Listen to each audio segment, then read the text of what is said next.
नमस्कार, आप देख रहे हैं न्यूज टाइम। आज चलते हैं खास खबर की तरफ। विकासनगर के नवाबगढ़ क्षेत्र में नुक्कड़ सभा का आयोजन किया गया, जिसमें राष्ट्रीय प्रवक्ता भाजपा एवं उद्योग मंत्री बिहार सरकार सैयद शहनवाज हुसैन के द्वारा भाजपा प्रत्याशी विधानसभा विकासनगर मुन्ना सिंह चौहान के समर्थन में जनता को संबोधित किया तथा वहीं मुन्ना सिंह चौहान ने जनता को आयुष्मान कार्ड व ई श्रमिक कार्ड के फायदे के बारे में बताया और वहीं विकास के कार्यों का भी वर्णन किया। आइए देखते हैं।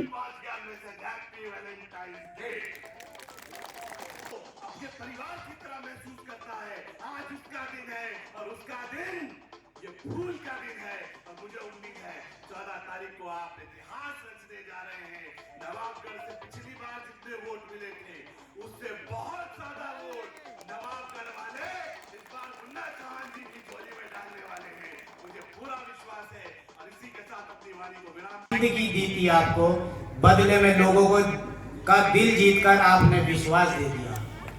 साथियों, मैं चौहान जी से निवेदन करूंगा कि वो आए, हम सब लोगों का जिंदाबाद जिंदाबाद जिंदाबाद। मुन्ना चौहान तुम संघर्ष करो, हम तुम्हारे साथ। जनता पार्टी के राष्ट्रीय पार्लियामेंट्री बोर्ड के मेंबर, भारतीय जनता पार्टी के राष्ट्रीय प्रवक्ता,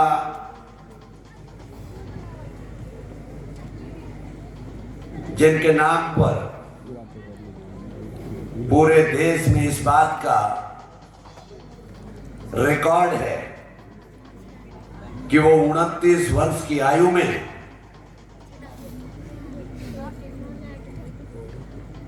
देश के महानायक अटल बिहारी वाजपेयी जी की सरकार में 29 वर्ष की आयु में केंद्र सरकार में कैबिनेट मंत्री बने थे और आज बिहार के यशस्वी उद्योग मंत्री का भार जिनके कंधों पर है और मेरे परिवार के, मैं फिर दोहरा रहा हूं, मेरे और मेरे परिवार के परम हितैषी, जो एक प्रकार से दिल्ली में बैठ करके भी मेरे परिवार की चिंता करते थे और जिन्हें हम अपने परिवार का हिस्सा मानते हैं, ऐसे आदरणीय शहनवाज हुसैन साहब का मैं विकासनगर के नवाबगढ़ गांव में हार्दिक स्वागत करता हूं। सादाब शमसी हमारे पार्टी के अल्पसंख्यक मोर्चे के प्रदेश नेता, मेरे छोटे भाई सरफराज भाई, मुझे उनका पूरा नाम पूछना पड़ा क्योंकि मैंने तो उसको हमेशा गुड्डू कह के पुकारा है। गुड्डू भाई, मैं कह रहा था यहां बहुत सारे नौजवान ऐसे हैं जिनको मैं घर के निकनेम से बुलाता हूं तो मुझे उनका पूरा नाम कभी पता नहीं चलता है, मंचों पे ही पता चलता है। तो ऐसे हम जसविंदर सिंह जी बनवा देंगे, हमारी नगर पालिका के चेयरपर्सन बनवा देंगी और कोई बड़े स्तर का मसला हुआ तो जिला पंचायत के सदस्य और जिला पंचायत के अध्यक्ष मधु चौहान जी बनवा देगी, जो विधायक की हैसियत होगी। लागा रोड की तरफ रहने वाले लोग, हर बरसात में वहां लोगों की जान सांसद में रहती थी, हर साल कोई ना कोई घटना हो जाती। हमने 13-14 करोड़ रुपए का 2 लेन का ब्रिज, कि जब वहां ऐलान किया लोगों ने कहा ये तो चुनावी सगुफा है,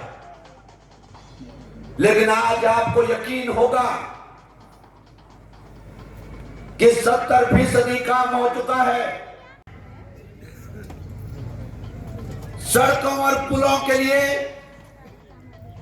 जिसमें से अधिकांश काम पूरे हो चुके। जिस दिन से कोरोना आया, गरीब आदमी का दिहाड़ी मजदूरी छिप गई। दुकान नहीं चलती थी, दिहाड़ी मजदूरी नहीं मिलती थी। लेकिन भारतीय जनता पार्टी की सरकार ने, देश के प्रधानमंत्री ने देश के लोगों के सामने रोटी का संकट उत्पन्न नहीं होने दिया। आज देश में 80 करोड़ लोगों को हर महीने मुफ्त राशन मिलता है। उत्तर प्रदेश में जहां की छोटी सी आबादी है, यहां भी 64 लाख लोगों को हर महीने मुफ्त राशन मिलता है। मिलता है कि नहीं? हाथ उठा करके बोलिए, मिलता है कि नहीं? एहसान नहीं किया। पहले की सरकार 2-4 हजार रुपए कहीं इमदाद करती भी थी। 10-20 साल में वो भी तो एहसान का टोकरा किसान के सिर पर रखते थे। हमें तुमने को इतनी छूट दे दी, 5,000 रुपए की छूट दे दी, उसे 20 साल तक याद कराते थे। आज हर साल, हर तीसरे महीने 2,000 और साल में 6,000 रुपए हर किसान के खाते में डायरेक्ट बेनिफिट ट्रांसफर के माध्यम से आते हैं और फोन पे मैसेज भी आता है कि आपका पैसा आपके खाते में चला गया। होता है कि नहीं होता है? 24,000 मिल रहे। बताइए, इस किसान सम्मान निधि में कोई जात पात, कोई बोली भाषा, कोई भेदभाव हो तो मुझे बताइए। कोई भेदभाव है? सबको मिलता है। जब हमारा कोई जवान भाई बीमारी में गिर जाता है और गरीब आदमी डॉक्टर पे जाता है और डॉक्टर भी आयुष्मान, उत्तराखंड की सरकार ने योजना दी अटल आयुष्मान उत्तराखंड, और आज उस आयुष्मान कार्ड को लेकर के मेरे क्षेत्र का मजदूर, किसान, गरीब इज्जत के साथ जाता है, अपने हाथ में स्टेंट डलाता है, अपने बूढ़े माँ बाप के कुल्ले का ऑपरेशन कराता है, कैंसर का इलाज कराता है। अस्पतालों से उनका पैसा वापस दिलाने का काम किया था, लेकिन हमने कराया।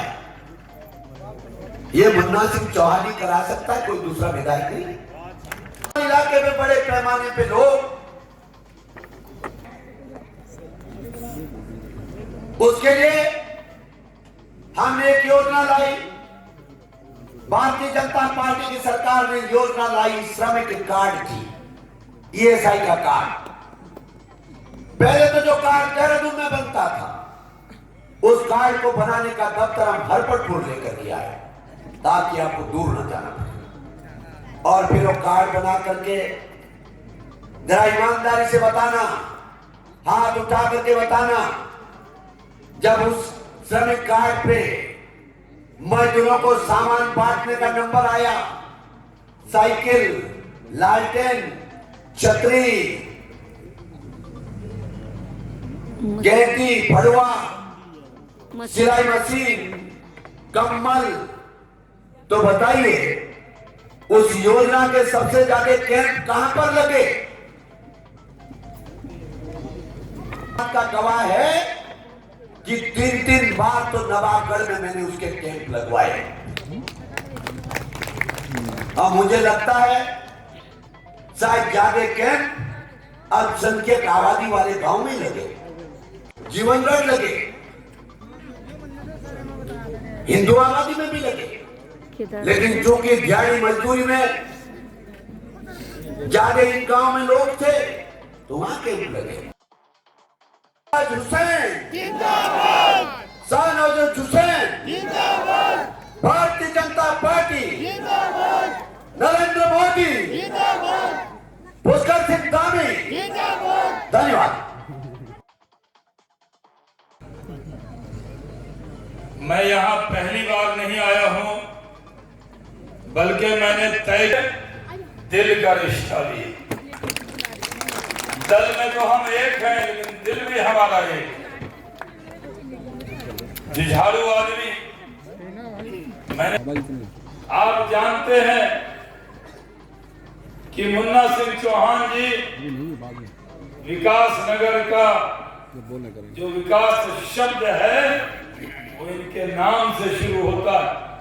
जहां ये खड़े होते हैं वहां से विकास शुरू होता है। तो लोग कहते थे, जो काम आजादी के बाद लोग मांग करते थे हिमाचल से जोड़ दो, पिछली बार भी मैं आया था, लोगों ने मांग किया था कि आज हम भी अब वहां चले जाइए। यहाँ पर मजा नहीं आ रहा भाषण देने, मजा वहां आता है कोई रूठा हो तो मनाया जाए, कोई टूटा हो तो जोड़ा जाए।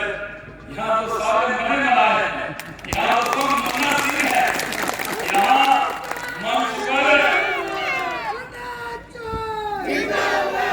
मंच पर मुन्ना जी बैठे हैं और नीचे जो भी बैठे हैं वो अपने आप को मुन्ना सिंह चौहान समझते हैं। तो ये तो जो हमारा विरोधी कैंडिडेट है उसका एक उम्मीदवार से मुकाबला नहीं है, उसका हजार मुन्ना सिंह चौहान से मुकाबला। क्योंकि अपना जीवन लगा मुन्ना जी कभी किसी से दब कर बात नहीं करते। मुन्ना जी की खासियत है कि ये अधिकारियों के सामने सर झुका के नहीं बल्कि आंख में आंख डाल के बात करते हैं। इसीलिए तो मुन्ना सिंह चौहान भाइयों बहनों ऐसी आज पूरा तैयार तो कई बार सोचता हूँ, बंगाल गया था, हम 3 सीट पे थे, हम 3 से 77 हो गए। बिहार में चुनाव लड़ा, वहां भी हम आगे बढ़ गए। पीछे 2 ही चुनाव हुआ, बिहार का बंगाल का। कांग्रेस को बंगाल में कितनी सीट मिली कांग्रेसियों, जो मेरे माइक की आवाज कहीं सुन के कई बार मुझे सुनने को वो भी आते हैं। मैं जानता हूँ कांग्रेस के लोग जरूर इधर मेरी आवाज सुनते हैं। आपको पता है कितनी मिली थी? 0। जो पार्टी कहती है कि हम हिंदुस्तान की सबसे पुरानी पार्टी है, उनको जनता चुनाव में 0 क्यों कर देती है? ये सवाल कहां पर लड़ते हैं, झगड़ते हैं। हरीश रावत जी कहते हैं राजनीति से मेरा मन उड़ रहा है, फिर दूसरे दिन पता नहीं कौन सी गोली खा के किया। उत्तराखंड को बांटने वाली कांग्रेस ये जान ले, नरेंद्र मोदी और पुष्कर सिंह धामी की जोड़ी उत्तराखंड के विकास को रुकने नहीं देगी। यहाँ की आवाज जो लोग भी जाते हैं, उत्तराखंड वाले भी बहुत हैं, तो वो जाकर बैठना, तो हम तो यहाँ जानते हैं क्या हालत आखिर क्या कुछ तो कसूर था जिसकी सजा हरीश रावत जी आपको मिली थी पिछले चुनाव में। अब क्या खास हो, अब क्या हो? पिछली बार जब विधानसभा के चुनाव हुए थे, लोकसभा के बाद हुए थे, तब तो मैं जब आया था तो कहीं पर फोटो पर हरीश रावत जी को गलतफहमी बहुत हो गया। उन्होंने सोचा कि उत्तराखंड की जनता राहुल जी सोनिया जी को देख के कहीं भड़क न जाए, तो उन्होंने पोस्टर से उनका फोटो ही उठा दिया। याद है? मैंने प्रेस कॉन्फ्रेंस करके, हमारे मीडिया के साथी जल्दी भूल जाते, मैंने प्रेस कॉन्फ्रेंस करके देहरादून में कहा था कि भाई रावत जी, राहुल जी की सोनिया जी की फोटो करने लगा है, लेकिन रावत जी जो अपने में गलतफहमी हो, उनको लगा उनका फोटो ऐसा है कि वो बहुत वोट मिले। उन्होंने लगा जब रावत जी राहुल जी सोनिया जी को वोट लेने लायक नहीं मानते तो अब आप क्या मानेंगे? आज फिर से कांग्रेसी अंदर में पूरा अंतर्द्वंद है, पूरे कांग्रेसी अंतर में लड़ रहे हैं। वो सिर्फ उत्तराखंड के लोगों को बदला रहे हैं, इतना साफ तय है सूरज का उगना तय है, उसी तरह यहाँ भारतीय जनता पार्टी की सरकार बननी तय है। दुनिया की कोई ताकत रोक नहीं सकती। कांग्रेस पार्टी की तो हाल, और यहाँ आप कहेंगे लड़की हूँ लड़ा नहीं सकती, ये क्या बात? नारा बदल गया।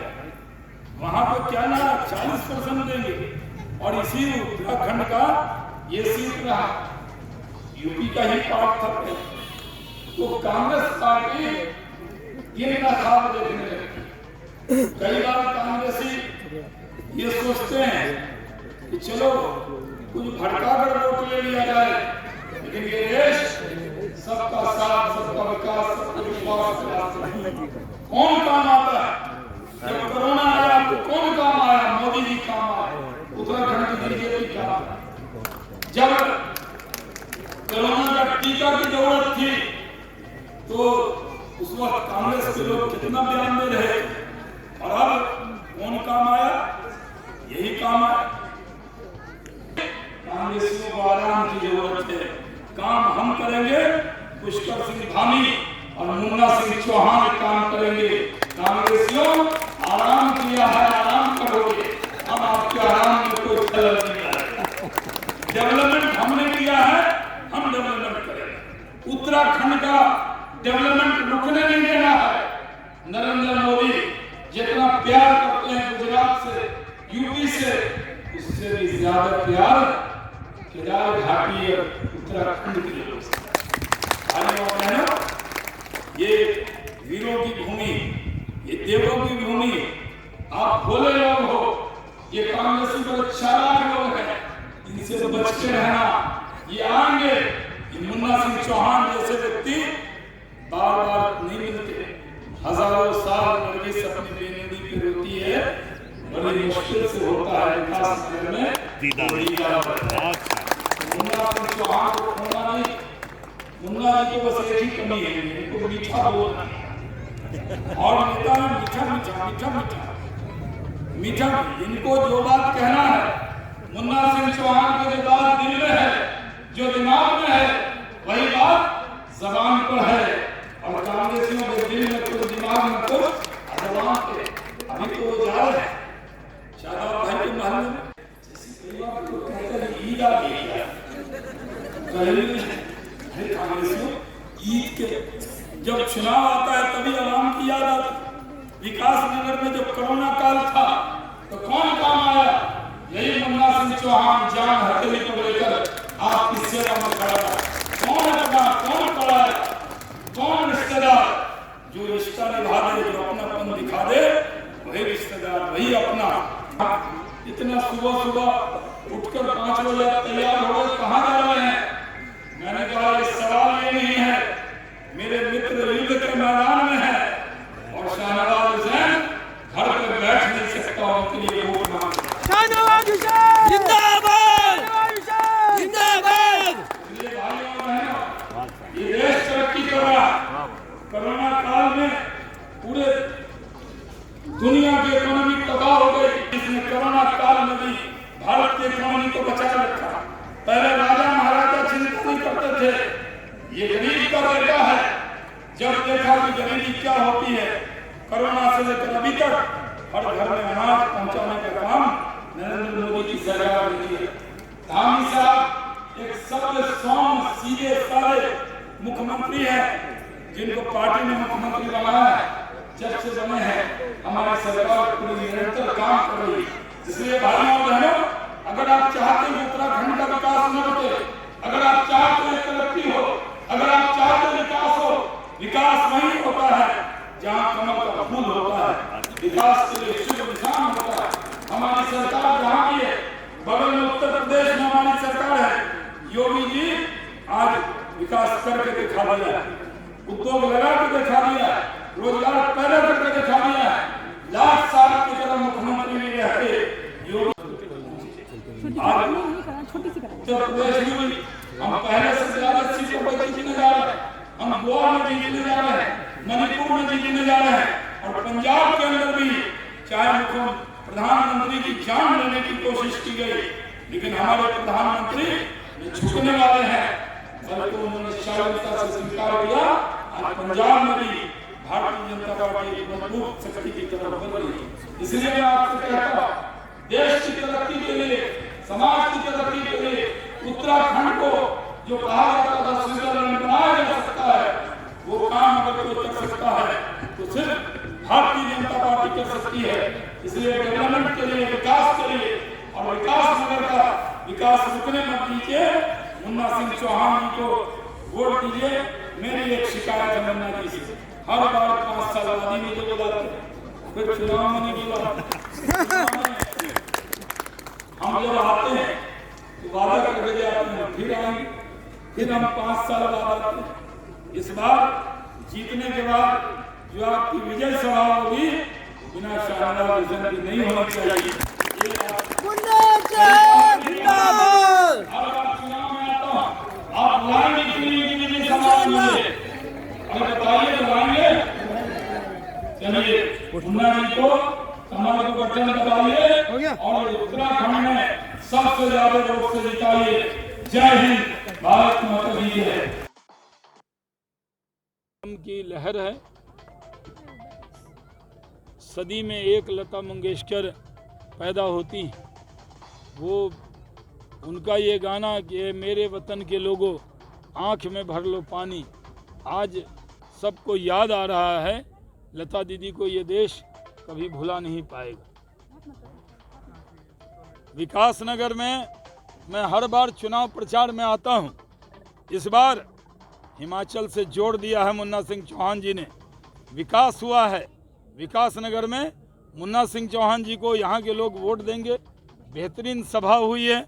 मैं मानता हूँ कि उत्तराखंड में भारतीय जनता पार्टी पूरी ताकत से चुनाव जीतेगी। पिछली बार कांग्रेस पार्टी को उत्तराखंड की जनता ने रिजेक्ट कर दिया था। बीच में कौन कमाल कर लिया जो उनको पसंद करेंगे लोग? काम तो किया है बीजेपी ने। आएगी बीजेपी, जीतेगी बीजेपी, सरकार फिर से उत्तराखंड में बनेगी। जब कोरोना काल था तो सबसे ज़्यादा चिंता किसने किया? भारतीय जनता पार्टी ने किया। आज उत्तराखंड जो तरक्की के रास्ते पे है, विकास के रास्ते पे है, इसके विकास के पथ पर चलते हुए उत्तराखंड को दुनिया की कोई ताकत रोक नहीं सकती। कांग्रेस यहाँ पहले से भी बुरी हार हारेगी और हम लोग चुनाव जीतेंगे। विधानसभा सहसपुर है, वहाँ एक कार्यक्रम में अल्लाह अकबर के नारे, अल्लाह अकबर का नारा, क्या कोई ऐसा नारा जिससे कोई आफत आ जाए? अरे भैया, जो कौन क्या नारा लगा रहा है इस सब में हम नहीं पढ़ते। हम डेवलपमेंट के लिए चुनाव, डेवलपमेंट के भाजपा सर अल्लाह अकबर के नारे को बड़ा इस तरह प्रतिष्ठित करिए कि कारणा बन जाएगा। अल्लाह अकबर नारा गलत है क्या? डेवलपमेंट के अल्लाह अकबर नारा गलत है क्या? डेवलपमेंट के मुद्दे पर हम चुनाव लड़ रहे हैं। अरे बोलने दोगे कि नहीं बोलने दोगे? आप कौन चैनल से हैं? कौन चैनल? तो जरा बोलने दीजिए ना महाराज। पुराने प्रवक्ता हैं, हमको पता नहीं कैसे बोला जाए। सवाल आपके, जवाब तो मेरा है।